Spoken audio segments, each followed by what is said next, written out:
दोस्तों आपके घर में भी जो एमसीबी लगी है अगर वो बार बार ट्रिप हो रही है, इस वीडियो के अंदर मैं आपको 3 ऐसे रीजन बताने वाला हूं जिनकी वजह से आपकी जो एमसीबी है घर के अंदर की वो बार बार ट्रिप हो जाती है। क्या ऐसी मिस्टेक्स है जो आपको अवॉइड करनी है, जो ज्यादातर लोग करते हैं, जिनकी वजह से एमसीबी बार बार गिर जाती है और उससे फिर बार बार से ऑन करना पड़ता है। साथ ही इस वीडियो के एंड तक मैं आप लोगों को एक ऐसी ट्रिक भी बताने वाला हूं जिसके बाद जो फॉल्ट है उसको आप खुद ढूंढ पाएंगे, आपको किसी भी इलेक्ट्रिशियन की मदद नहीं पड़ेगी, आप खुद उस फॉल्ट को फाइंड आउट कर पाएंगे। तो आज की वीडियो आप लोगों के लिए बहुत ज्यादा हेल्पफुल होने वाली है, इसीलिए वीडियो को शुरू से अंत तक जरूर देखिएगा। चलिए हमारी वीडियो को जल्दी से शुरू करते हैं। सबसे पहले हम लोग एक बेसिक सी चीज को समझ लेते हैं कि एमसीबी का काम क्या होता है। देखिए, किसी भी सर्किट के अंदर या फिर किसी भी घर के अंदर जो एमसीबी का काम होता है वो ओवरलोड या फिर शॉर्ट सर्किट से बचाना होता है। यानी अगर कभी ऐसी कंडीशन हो जाती है जहां पर कोई ओवरलोड हो रहा है या फिर कहीं शॉर्ट सर्किट हो जाता है तो वहां पर जो एमसीबी लगी है वो तुरंत से ट्रिप हो जाती है और करंट का जो फ्लो होता है उसको रोक देती है ताकि आगे कोई बड़ी आग ना लग जाए या फिर कोई बड़ा हादसा ना हो जाए। यानी ये हमारी प्रोटेक्शन के लिए होती है और सब जगह पर एमसीबी का यूज किया जाता है, चाहे वो डिस्ट्रीब्यूशन बोर्ड हो या फिर किसी मोटर को चलाना हो। सारी जगहों पर अलग अलग पोल की या फिर अलग अलग रेटिंग की एमसीबी को यूज करते हैं। अब दोस्तों चलते हैं सबसे पहले रीजन के ऊपर जिसकी वजह से आपकी जो एमसीबी है वो बार बार ट्रिप हो जाती है। और सबसे पहला रीजन है ओवरलोड होना। देखिए, अगर आप एक ही साथ में किसी एसी को भी चला रहे हैं, किसी हीटर को भी चला रहे हैं या फिर कोई बड़ी आयरन हो गई, इन सारी चीजों को यानी जिसके अंदर हाई पावर होती है उनको अगर आप एक साथ चलाएंगे तो आपके घर की जो वायरिंग है उसके ऊपर एक बहुत बड़ा लोड पड़ता है, यानी वो ओवरलोड होने लगती है और यही सारा लोड एमसीबी झेलने लगती है। और जैसे ही एमसीबी की जो रेटिंग है उससे ज्यादा करंट फ्लो होने लगेगा तो तुरंत जो एमसीबी है वो ट्रिप हो जाती है। मान लीजिए अगर आपके घर के अंदर ये 16 एम्पियर की एमसीबी लगी है और आप इन सारी चीजों को एक साथ यूज कर रहे हैं तो जो एम्पियर है वो बढ़कर 32 एम्पियर हो गए।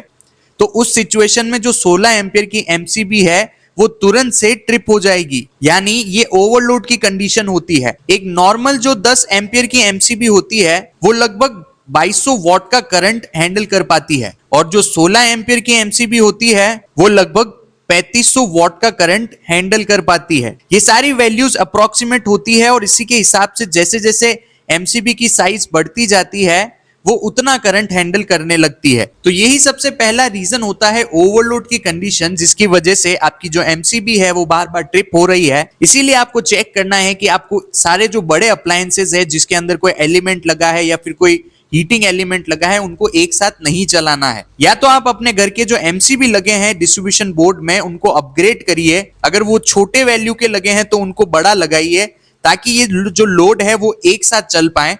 इसी के साथ अब हम लोग बढ़ते हैं दूसरे रीजन की तरफ जो है शॉर्ट सर्किट। देखिए, एमसीबी के ट्रिप होने का बहुत बड़ा कारण होता है शॉर्ट सर्किट। अगर आपके घर के अंदर कभी कोई न्यूट्रल या फिर जो फेज वायर है वो गलती से कहीं पर कांटेक्ट हो रहे हैं या फिर गलती से कहीं शॉर्ट हो गए हैं तो वहां पर जो करंट होता है वो सडनली इंक्रीज हो जाता है और ऐसी सिचुएशन में जो एमसीबी होती है वो तुरंत ट्रिप हो जाती है। घर की सेफ्टी के लिए एमसीबी को यहाँ पर ट्रिप होना पड़ता है। शॉर्ट सर्किट की वजह से बहुत बड़ा नुकसान भी हो सकता है, जो वायरिंग है वो पूरी तरीके से जल सकती है। शॉर्ट सर्किट के कुछ कॉमन कॉजेज होते हैं जिसकी वजह से शॉर्ट सर्किट होता है, जिसमें से वायर का डैमेज होना या फिर पानी या मॉइस्चर का लगना या फिर लूज कनेक्शन भी एक बहुत बड़ा कारण होता है शॉर्ट सर्किट होने का। इसीलिए आप लोगों को ध्यान रखना है कि आपको अपने अप्लायंसेस या फिर जो घर की वायरिंग है उनको प्रोटेक्ट करना है किसी डैमेज होने से, पानी से, मॉइस्चर से। शॉर्ट सर्किट एक बहुत बड़ा रीजन होता है आपकी एमसीबी को बार बार ट्रिप करने के लिए, तो आपको इस चीज का ध्यान रखना है। अब हम लोग तीसरे रीजन की तरफ बढ़ते हैं जिसकी वजह से एमसीबी बार बार ट्रिप होती है और वो रीजन है लूज कनेक्शन। जैसा कि हम लोगों ने शॉर्ट सर्किट की बात करी उसी तरह से अगर कहीं पर लूज कनेक्शन है उसकी वजह से क्या होता है, लूज कनेक्शन में जो वायर का रेजिस्टेंस होता है वो बहुत ज्यादा बढ़ने लगता है और अगर रेजिस्टेंस बढ़ा है तो वहां पर हीट भी इंक्रीज होती है और करंट बढ़ने की वजह से जो एमसीबी होती है वो तुरंत ट्रिप हो जाती है। अब बहुत सारे लोग आपको लूज कनेक्शन के बारे में सही से नहीं बताते हैं, यानी YouTube पर आपको इस लूज कनेक्शन के बारे में नहीं बताया जाता है कि MCB क्यों ट्रिप होती है, लेकिन ये भी एक मेजर फैक्टर होता है MCB के बार बार ट्रिप होने के अंदर। इसी के साथ एक और केस होता है लो वोल्टेज का, जिसके अंदर भी आपकी जो MCB है वो ट्रिप हो सकती है,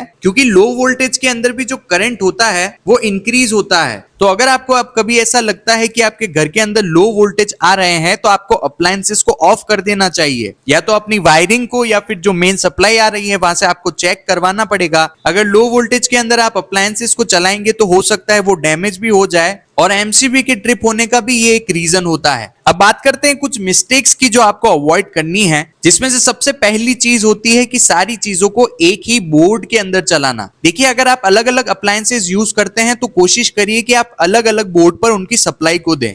अगर आप एक ही बोर्ड के अंदर हैवी अप्लायंसेस को यूज करने लगेंगे तो जो वायरिंग है वो हीट होने लगती है, जिससे शॉर्ट सर्किट का डर रहता है। दूसरी मिस्टेक है, आपके घर के अंदर जो वायरिंग है अगर वो बहुत ज्यादा पुरानी हो गई है तो इस वजह से भी आपकी जो MCB है वो ट्रिप हो सकती है, या फिर आपके घर के अंदर शॉर्ट सर्किट के चांसेस हो सकते हैं। इसीलिए अगर आपकी वायरिंग बहुत ज्यादा पुरानी हो गई है तो उसको रिप्लेस करवा दीजिए, क्योंकि वहां पर हीट होकर जो वायर होते हैं वो मेल्ट हो जाते हैं। अब दोस्तों बात कर लेते हैं उस ट्रिक की जिसके बारे में मैंने वीडियो की शुरुआत में आपको कहा था, और इस ट्रिक की मदद से आप पता लगा सकते हैं कि आपकी MCB क्यों ट्रिप हो रही है। देखिए, काफी सिंपल सी ट्रिप है। अगर आपकी MCB किसी अप्लायंस की वजह से ट्रिप होती है तो आप एक बार सारे अप्लायंसेस को ऑफ कर दीजिए और उसके बाद एक एक करके सारे अप्लायंसेस को चेक करिए, यानी एक एक करके उनको ऑन करिए। ये टेस्ट करने से आपको पता चल जाएगा कि कौन से अप्लायंसेस की वजह से मेरी MCB ट्रिप हुई है। यानी अगर आपने पहला अप्लायंसेस चलाया है, MCB सही से चल रही है, मतलब इसमें कोई प्रॉब्लम नहीं है। दूसरा अप्लायंसेस चलाया है, इसकी वजह से अगर आपकी MCB ट्रिप हो गई है, यानी प्रॉब्लम सेकंड अप्लायंस में है। इस तरह से आप एक एक चीजों को ऑन और ऑफ करके चेक कर सकते हैं कि आपकी MCB किस कारण से ट्रिप हुई है, जिससे आप खुद ही वहां पर फॉल्ट डिटेक्ट कर पाएंगे और आपको पता होगा कि आपकी MCB किस कारण से ट्रिप हो रही है। दोस्तों, होपफुली आज की वीडियो में आप लोगों को समझ में आया होगा कि अगर आपकी MCB बार बार ट्रिप होती है तो आपको किन चीजों को अवॉइड करना है और क्या चीजें आपको करनी चाहिए। अगर ये वीडियो आपको पसंद आई है तो वीडियो को लाइक जरूर करिए। चैनल पर अगर आप नए हैं तो सब्सक्राइब करिए। अगर आप इंडक्शन स्टोव के बारे में वीडियोस देखना चाहते हैं तो इस वाली वीडियो के ऊपर जरूर क्लिक करिए। होपफुली आज की वीडियो से आप लोगों को कुछ इन्फॉर्मेशन मिली होगी। मैं मिलता हूं आपको ऐसी किसी और वीडियो में। Thank you for watching.